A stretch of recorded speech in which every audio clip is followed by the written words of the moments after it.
Very good. Well, I sure appreciate that. That was really cool. Literally, right? Okay.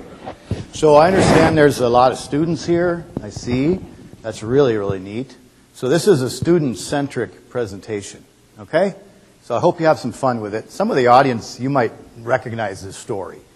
And it might not be old or very newsworthy to you, but I think for the students it's a good idea to kind of see what you think about this. And I'm interested in your questions. And if you think it's kind of fun to listen to this. I'm going to take the other approach. I'm going to look at contaminated feed to match what we just saw about food. So I really like this idea, and I appreciate Monsi's invitation to the swine faculty to get involved with this.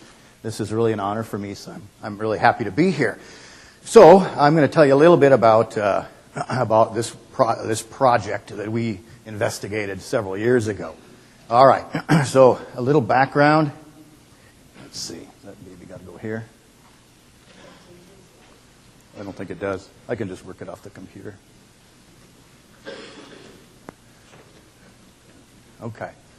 So I guess the agenda that we were given was tell you all a little bit about ourselves, kind of how we got our cool job, and then go into the case. So I'll just, as we get through the technical things here, I'll just introduce myself a little bit. There's my family. Just went to Wrigley a few weeks ago, watched the Cubs. So my wife Lisa, 25 years. We have 2 kids. Both go to Concordia College in Moorhead. It's Nicholas and Ellen. And they're interested in pre-health and business of healthcare as well as potentially in medicine. So it's kind of a fun little family we've got. We have a lot of fun together. And we have a Scottish Terrier. My whole life I've had Scottish Terriers. And this is Abigail on the pontoon. So right now she's 10, and we're really excited about that she's in good health and going to be with us for quite some time. Can I just go up here? Yeah. Do you want Yep. We should get it running here in a second, Scott. I've moved you on there. Okay, good. Let me tell you about where I am now. I used to be at the University of Minnesota. I had a wonderful 12 years there. Prior to that time, I was a pig practitioner in Morris, Minnesota, so west central Minnesota. Right now, I'm with a group called Pipestone. Pipestone is a large Midwest agribusiness. Pipestone Holdings is the overall title of the company. I think we're one of the largest, if not the largest, veterinary group in North America. We've got 5 clinics across the Midwest. We have about 40 veterinarians now. We do most of our work with pigs, but we also deal with other species of animals, including pets, as well as cattle. So we take care of what we call the Pipestone system, which is 250,000 sows of managed farms. So we manage farms for family farmers. We produce weaned pigs for them, and they take those weaned pigs and raise them up on their own farms, use the manure for fertilizer, use the grain that they raise for feed. So it's a nice model. Got it going? Oh, okay. We'll just come back up here. No, it's all right. We'll just do that up here. Yeah, okay. No problem. It's working. It's working. Now it's working. Yes. Jeez, okay. Sorry. No problem. All right, so carry on. We've got a group that actually markets pigs. We've actually just purchased a packing plant, and we do a lot of work in China and Mexico. So it's a pretty good-sized agribusiness, a great group of people, a lot of fun. There we go. So I come from Rochester, Minnesota. I was really a product of the Mayo system. I have no agricultural heritage whatsoever. There is no member of my entire family tree that I'm aware of that was ever involved in agriculture. And I'm in pigs. Why am I in the world am I in pigs? So anyway, I grew up in this nice community. I grew up in the Mayo Clinic system. It was a lot of fun. I love the Beatles. I like to play the guitar. And I love to backwards barefoot water ski. I'm a Golden Gusty. That's where I went to college for pre-vet. And I'm a graduate then of the University of Minnesota and all my graduate and professional degrees. So I'm a Golden Gopher too. So I owe a great deal of thanks to these 2 institutions. But I really struggled to get into vet school. I actually had to apply 3 times. There was a lot of strikes that I missed. And it was through a lot of mentoring. And I'm still mentored today, even as an old, almost 60-year-old person, I'm still mentored every day by some important people in my life. And there's a Beatles song that you might have heard called In My Life. And Lennon says, some are dead and some are living, but in my life I've loved them all. So there are some very important people on that slide. I can't put, there's other mentors too, if I can't get them all on one slide. But this is a really important group of people that helped me get through those tough times, to get into veterinary school, and then to get through my graduate training, and to get my feet on the ground as I came to be a practitioner, and then off to the university, and now at Pipestone. So some of the folks are in the room today. So to those on the screen, thank you very much. And to those up in heaven, thank you too. All right, so let's get down to the case. Let's talk about porcine epidemic diarrhea virus. Let's go to 2013, when a new virus came into the United States. And you see what it did. It kills baby pigs very efficiently. Basically 100% mortality in piglets that are 7 days or younger. Really devastating. And we'd get these pictures of what this virus would actually do to farms. And it was really something. It ended up killing 10% of our pig crop, basically in that first year it came into the country. So it was significant. The culprit is a virus called porcine epidemic diarrhea virus. It's called a coronavirus. And if you look at the picture of it here, you see around that virus is kind of like a crown. That's where the corona comes from. I had some great virology teachers in my life. Dr. Molitor is here in the audience. You saw him on the slide. Coronavirus. This is an important picture. Put this in your heads. We're going to see this guy pop up throughout the rest of the time. It's an RNA virus. It's enveloped. It's shed in feces in very high quantities. And it's very contagious, and you see what it does. It causes vomiting and diarrhea, so very similar to the clinical signs we just heard about with the ice cream and the norovirus. It's just in pigs. So the challenge was to our group at Pipestone, with this crisis, let's step forward. What are we going to do about this? I'm a big Braveheart fan. So that to me, the emblem of taking that sword and sticking it in the ground is an important starting point for making a plan. Let's step forward and figure this thing out. We had some farms infected. Let's go to January 2014, the first week basically of the new year. We had several farms that we take care of that had been free of diseases for many years, all of a sudden become infected with this PED virus. And here's a little bit of history on 3 of the farms. Okay, so one farm was in Iowa, one farm was in South Dakota, one farm was in Minnesota. These weren't really connected by a feed mill or anything. They were really just very independent entities. But one thing they had in common was they all ran out of feed at the same time in one specific area of the farm. So farm A, in the gestation, that's where the pregnant sows live, the west room of the gestation area, the feed was gone. And it was emergency outage. They just ran out. In farm B, it was where the baby pigs and the nursing sows, the farrowing area, they ran out of feed. In farm C, the north gestation, so another area where the pregnant sows in that farm. So these independent areas on these 3 independent farms were out of feed. That feed was then delivered January 6th. So you see where we are in the timetable here. January 8th and January 9th. Clinical signs of vomiting and diarrhea were soon observed in those index cases, in those animals that actually ate that feed. We didn't find any clinical signs in any of the other animals on the farm, just the ones that ate that specific delivered feed. Okay? So we started. Could it be the feed?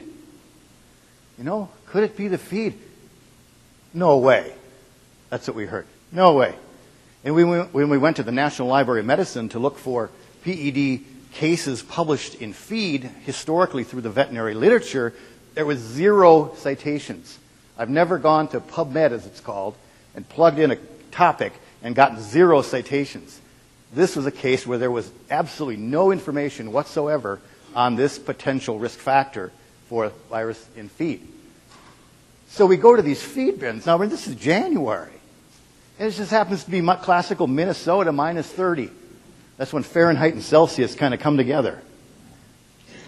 You mean I got to deal with this feed bin This thing is big, huge, tall. Everybody seen these big, huge feed bins on farms? Holy cow. I mean, how am I going to figure this out? You've got to be kidding me. I'm going to deal with this feed bin. Now, the feed bin had some advantages, though, because it was a container. It was semi-closed. You know, it's got a lid. And I thought, gosh, maybe the virus is in the feed. And maybe it's still in those containers where that delivery went. Because by that time, the animals had eaten all the feed.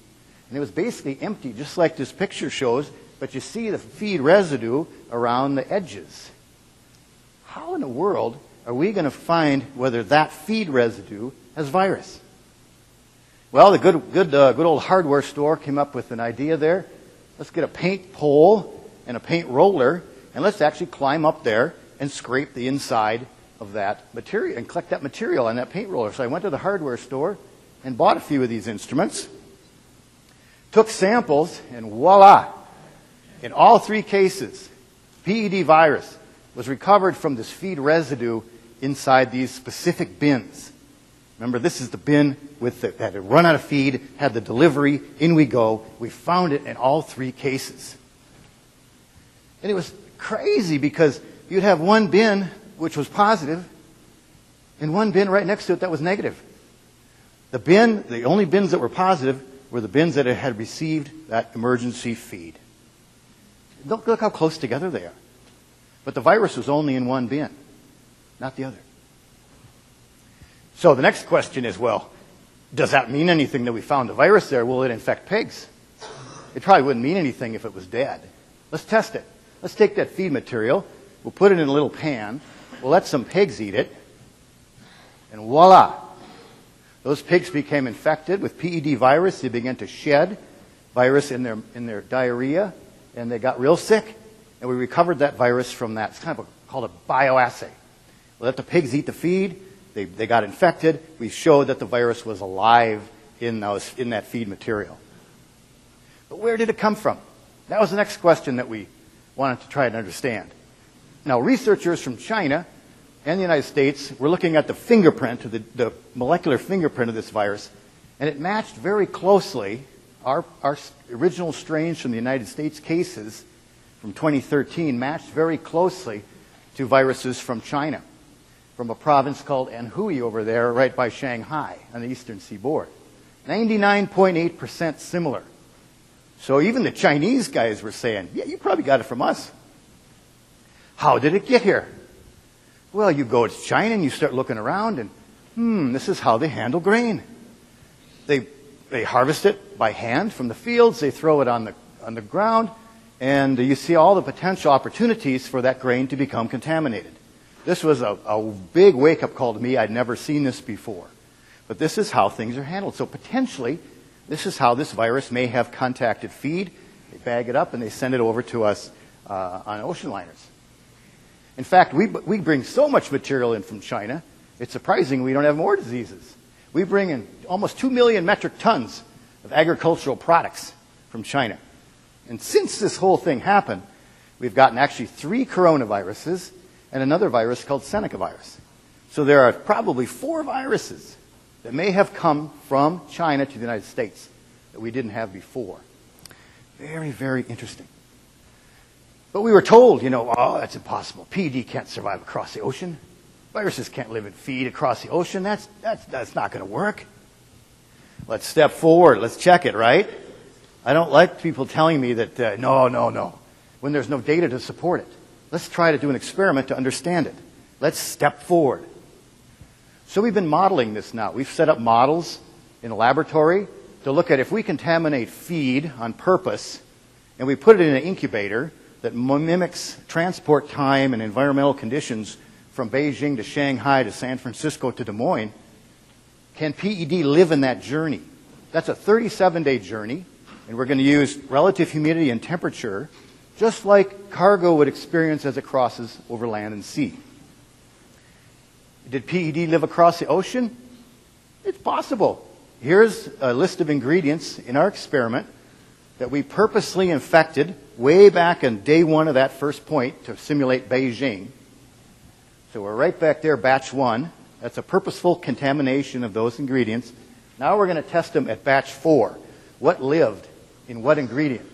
So you can see ingredients, soybean meal, 2 different types of soybean meal, some amino acids, vitamins, and then some other ingredients, vitamins and amino acids and antibiotics. The virus lived very nicely in a subset of those ingredients. So it looked like there were certain ingredients that may be able to support the virus under trans-specific simulation, modeling.